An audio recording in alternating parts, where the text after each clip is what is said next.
Welcome to Anu Learning Videos. Please subscribe and press the bell button for more videos. Hi friends, ನನ್ನ ರೆಸಿಪಿಗಳು ನಿಮಗೆ ಇಷ್ಟ ಆದರೆ please ನನ್ನ channel ನ subscribe ಮಾಡಿ. ಹಾಗೆ ಪಕ್ಕದಲ್ಲಿರೋ ಬೆಲ್ ಬಟನ್ ನ ಕ್ಲಿಕ್ ಮಾಡಿ. ನನ್ನೆಲ್ಲ ವಿಡಿಯೋಸ್ ನಿಮಗೆ ಅಪ್ಡೇಟ್ ಆಗುತ್ತೆ. ನಾನು ಇವತ್ತು ಕ್ವಿಕ್ ಅಂಡ್ ಈಸಿ ಆಗಿ ಒಂದು ರಸಂ ಮಾಡೋದು ತೋರಿಸ್ತಾ ಇದ್ದೀನಿ. ಮೆಣಸಿನ ರಸಂ. ಅದಕ್ಕೆ ಏನೇನು ಇಂಗ್ರೀಡಿಯೆಂಟ್ಸ್ ಬೇಕು ಅಂತ ನೋಡ್ಕೊಳ್ಳೋಣ. ಒಂದೆರಡು ದೊಡ್ಡ ಟೊಮೊಟೊ ತಗೊಂಡಿದ್ದೀನಿ. ಈ ಸೈಜ್ ಇಂದು 2 ತಗೊಂಡಿದ್ದೀನಿ. ಚಿಕ್ಕದಾದ್ರೆ ಒಂದ್ 3 ತಗೊಳ್ಳಿ. ಒಂದ್ ನಿಂಬೆ ಹಣ್ಣಿನಷ್ಟು ಹುಣಸೆ ಹಣ್ಣ ನೆನೆ ಹಾಕೊಂಡು ಇಟ್ಕೊಂಡಿದ್ದೀನಿ. 1.5 ಟೇಬಲ್ ಸ್ಪೂನ್ ಅಷ್ಟು ಮೆಣಸು, 1 ಟೇಬಲ್ ಸ್ಪೂನ್ ಅಷ್ಟು ಜೀರಿಗೆ, 1/4 ಟೀ ಸ್ಪೂನ್ ಅಷ್ಟು ಅರಿಶಿನ, ಒಂದ್ ಸ್ವಲ್ಪ ಕೊತ್ತಂಬರಿ ಸೊಪ್ಪು, 1 ರಿಂದ 2 ಟೇಬಲ್ ಸ್ಪೂನ್ ಅಷ್ಟು ಎಣ್ಣೆ, ಒಂದ್ ಸ್ವಲ್ಪ ಕರಿಬೇವು, 10 ರಿಂದ 12 ಹೆಸರು ಬೆಳ್ಳುಳ್ಳಿನ ಸುಲಿದು ಜಜ್ಜಿಟ್ಕೊಂಡಿದ್ದೀನಿ. ಒಂದ್ 2-3 ಒಣಮೆಣಸಿನಕಾಯಿನ ಮುರಿದಿಟ್ಕೊಂಡಿದ್ದೀನಿ. ಒಂದ್ ಸ್ವಲ್ಪ ಸಾಸಿವೆ, ರುಚಿಗೆ ತಕ್ಕಷ್ಟು ಉಪ್ಪು. ಈಗ ಹೇಗ್ ಮಾಡೋದು ಅಂತ ನೋಡೋಣ ಬನ್ನಿ. ಮೊದಲಿಗೆ ಮೆಣಸು ಜೀರಿಗೆ ಹುರ್ಕೋಬೇಕು. ಅದಕ್ಕೆ ಒಂದ್ ಚಿಕ್ಕ ಬಾಣಲಿ ಇಟ್ಕೊಂಡಿದ್ದೀನಿ, ಒಗ್ಗರಣೆ ಬಟ್ಲು. ಅದಕ್ಕೆ ನಾನು ಮೆಣಸು ಮತ್ತೆ ಜೀರಿಗೆನ ಹಾಕಿ ಒಂದ್ ಸ್ವಲ್ಪ ಜೀರಿಗೆ ಸಿಡಿಯೋವರೆಗೂ ಹುರ್ಕೊಂಡ್ರೆ ಸಾಕು.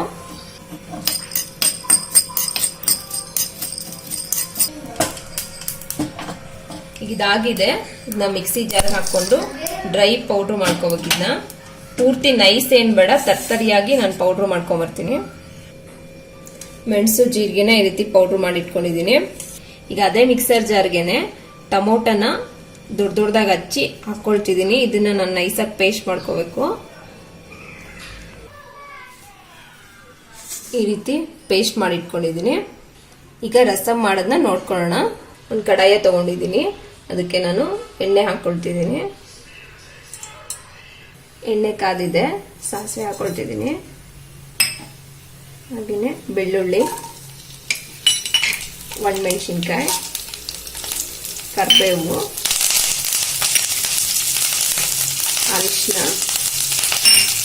ಎಲ್ಲ ಹಾಕೊಂಡು ಒಂದು ನಿಮಿಷ ಹುರ್ಕೋಬೇಕು.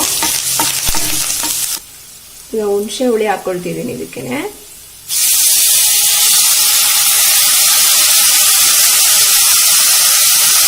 ಹಾಗೆಯೇ ಟೊಮೊಟೊ ಪೇಸ್ಟ್ ಮಾಡಿದ್ನಲ್ಲ ಅದನ್ನು ಹಾಕೊಳ್ತಿದ್ದೀನಿ.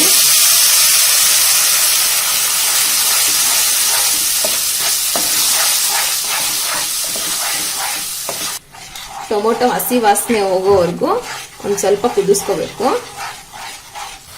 ಇದು ಚೆನ್ನಾಗಿ ಕುದೀತಾ ಇದೆ. ಒಂದು ಸ್ವಲ್ಪ ಉಪ್ಪು ಹಾಕೊಳ್ತಿದ್ದೀನಿ.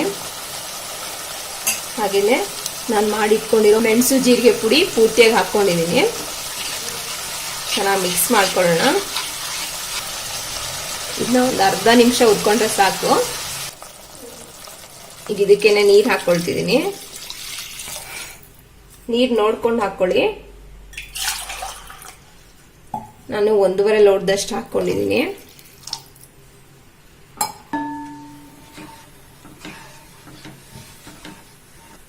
ಚೆನ್ನಾಗಿ ಕುದಿ ಬರಲಿ. ನಾನು ಮಾಡ್ತಿರೋ ಈ ರಸಮು 4 ರಿಂದ 5 ಜನ ಊಟ ಮಾಡ್ಬೋದು. ಚಳಿಗಾಲದಲ್ಲಿ ಈ ರಸಂ ಮಾಡಿದ್ರೆ ತುಂಬಾ ಚೆನ್ನಾಗಿರುತ್ತೆ. ಹಾಗೇನೆ ಜ್ವರ ಬಂದವ್ರಿಗೆ, ಕೆಮ್ಮು ಶೀತ ಆದವ್ರಿಗೆ, ಬಾಯಿ ಕಹಿ ಆಗಿರುತ್ತಲ್ವಾ, ಅವ್ರಿಗೆ ಈ ರಸಂ ಮಾಡಿಕೊಟ್ರೆ ತುಂಬಾ ಟೇಸ್ಟಿ ಆಗಿರುತ್ತೆ. ಈ ರಸಂ ಮಾಡಕ್ಕೆ ಜಾಸ್ತಿ ಟೈಮ್ ಏನ್ ಬೇಕಿಲ್ಲ, ಬರೀ 10 ನಿಮಿಷದಲ್ಲೇ ಈ ರಸಂ ಮಾಡ್ಕೋಬಹುದು. ನಿಮ್ಗೆ ಯಾವಾಗ್ಲಾದ್ರೂ ಬೇಗ ಏನಾದ್ರೂ ಮಾಡ್ಬೇಕು ಅನ್ನಿಸ್ದಾಗ್ಲೂ ಈ ರಸಂನ ಮಾಡ್ಕೋಬಹುದು. ನೋಡಿ ಕುದಿ ಬರ್ತಾ ಇದೆ. ಈಗ ಇದಾಗಿದೆ ಆಲ್ಮೋಸ್ಟ್ ಆಗಿ. ನಾನು ನಿಮ್ಗೆ ಸ್ಟಾರ್ಟಿಂಗ್ ಅಲ್ಲಿ ಒಂದ್ ನಿಂಬೆ ಗಾತ್ರದಷ್ಟು ಹುಣಸೆ ಹಣ್ಣು ತಗೋಬೇಕು ಅಂತ ಹೇಳಿದ್ದೆ. ನಾನು ಅದರಲ್ಲಿ ಅರ್ಧ ರಸ ಮಾತ್ರ ಯೂಸ್ ಮಾಡಿದ್ದೀನಿ. ಇನ್ನೂ ಅರ್ಧ ರಸ ಇದೆ. ಬೇಕಿದ್ರೆ ನೀವು ಪೂರ್ತಿನೂ ಹಾಕೋಬಹುದು, ಹುಳಿ ಇಷ್ಟಪಡೋರು. ನಾ ಈ ರಸಂನ ಅನ್ನದ ಜೊತೆಗೆ ಮಾಡಿದ್ದೀನಿ, ಸೊ ಅದಕ್ಕೆ ಸ್ವಲ್ಪ ತಿಕ್ಕಾಗಿದೆ. ನಿಮ್ಗೆ ರಸಂ ಕುಡಿಯಕ್ ಬೇಕಿತ್ತು ಅಂದ್ರೆ ಸ್ವಲ್ಪ ನೀರ್ ಹಾಕೋಬಹುದು, ಇನ್ ಸ್ವಲ್ಪ ತೆಳ್ಳಗ್ ಮಾಡ್ಕೋಬಹುದು. ಈಗ ರಸಂ ಆಗಿದೆ. ಕೊನೆಯದಾಗಿ ನಾನು ಕೊತ್ತಂಬರಿ ಸೊಪ್ಪು ಹಾಕೊಳ್ತಿದ್ದೀನಿ. ಬಿಸಿ ಬಿಸಿಯಾದ ಮೆಣಸಿನ ಸಾರು ಅಥವಾ ಮೆಣಸಿನ ರಸಂ ರೆಡಿ ಆಗಿದೆ. ಈಗ ನಾನು ಬಿಸಿ ಬಿಸಿ ಅನ್ನದ ಜೊತೆ ಇದನ್ನ ಸರ್ವ್ ಮಾಡ್ತಿದ್ದೀನಿ.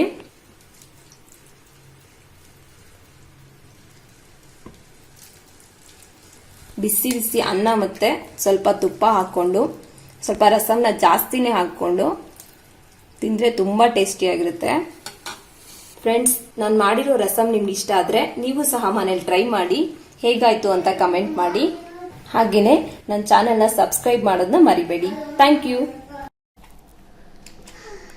Thanks for watching this video. If you like this video, please subscribe to my channel.